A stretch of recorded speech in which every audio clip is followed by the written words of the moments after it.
Hey friends, so today on the raw, unfiltered version of the Bravery podcast, I just wanted to talk about an epiphany that I had on my walk with my sister this morning.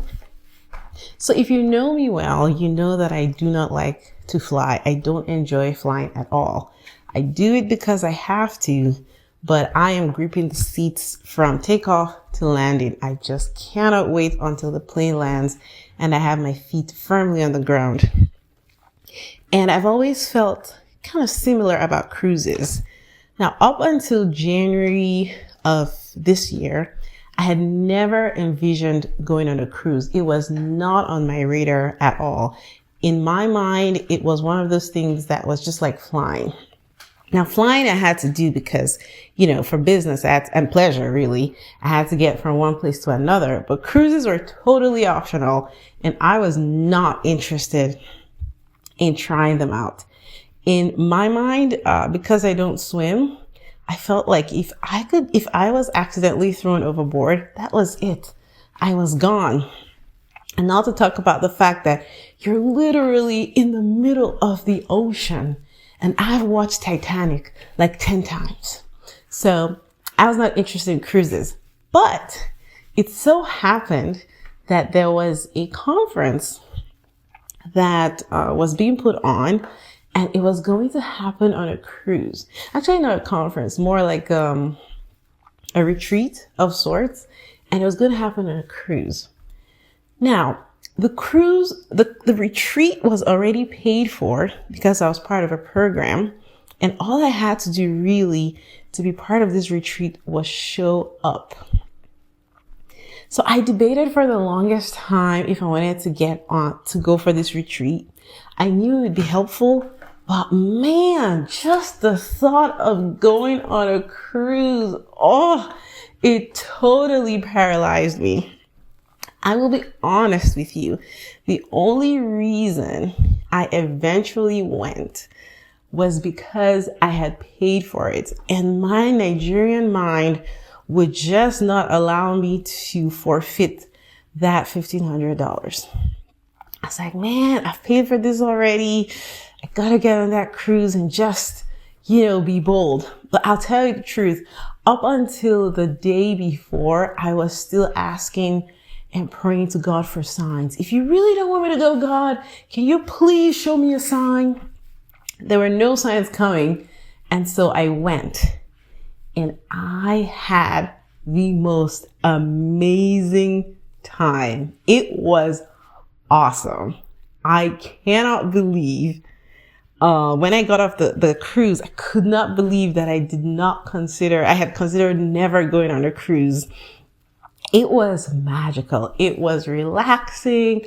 There was good food. There was good company. You wouldn't even know that you were on the ocean. It looked like you had rented, one of those condos by the beach, and you were just sitting on the balcony and looking out. It was peaceful. There were sunrises and sunsets every day. And then you got to dock at one of the islands, the Caribbean islands, and get to enjoy the blue and turquoise waters. It was fabulous. So much so that my family and I went on another cruise 3 months after that. Now, again, this is coming from someone who absolutely wanted nothing to do with cruises. Like when the first one, I was shaking from head to toe as I was getting on the ship. I was looking for where the life vests were to make sure I had it handy every minute of the day. And here I was with my family going on another cruise just 3 months later. And we got back from that cruise a couple of weeks ago. And last night, I'm looking up cruises again because I want to go again. It was so fun. And I found this cruise that we can't do it right now because we still have the kids living at home. But as soon as our kids go to college, I am going to get on a cruise that takes us to 29 countries around the world. It's a 3-month long cruise. 29 countries is going to be fabulous. But why am I sharing this? I am just contrasted. So I was talking to my sister. I was like, wow, this is a different person. I was just 4 or 5 months ago, I was terrified of getting on a cruise ship. And now I'm planning to be on a cruise ship for 3 months. Now, again, this is 10 years in the future, but I'm thinking about it now and I'm excited about it. And it got me thinking that sometimes we're so afraid of things because we've never experienced them. You know, our minds have made up stories. We've made up all sorts of, thought of all sorts of possibilities of things that could happen if we just try something new. We have convinced ourselves that things are bad or good just based off of information that we've gathered from the media, from books, from people.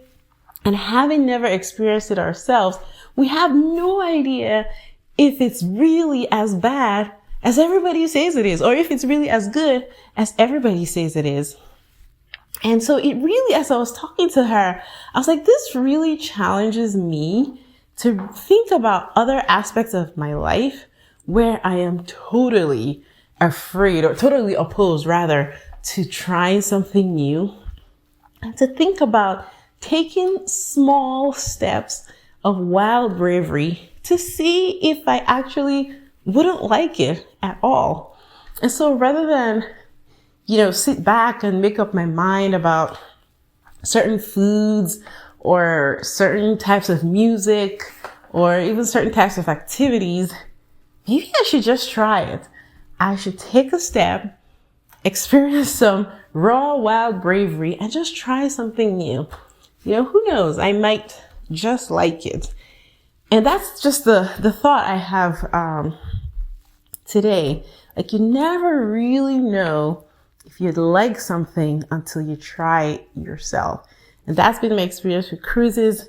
There are certain things I still will never try, like zip lining. I'm not quite there yet, but maybe I will try indoor skydiving, because that is something I had also said I would never try, but it may not be as bad as I think. And maybe after trying indoor skydiving, I would one day try the actual skydiving. Who knows?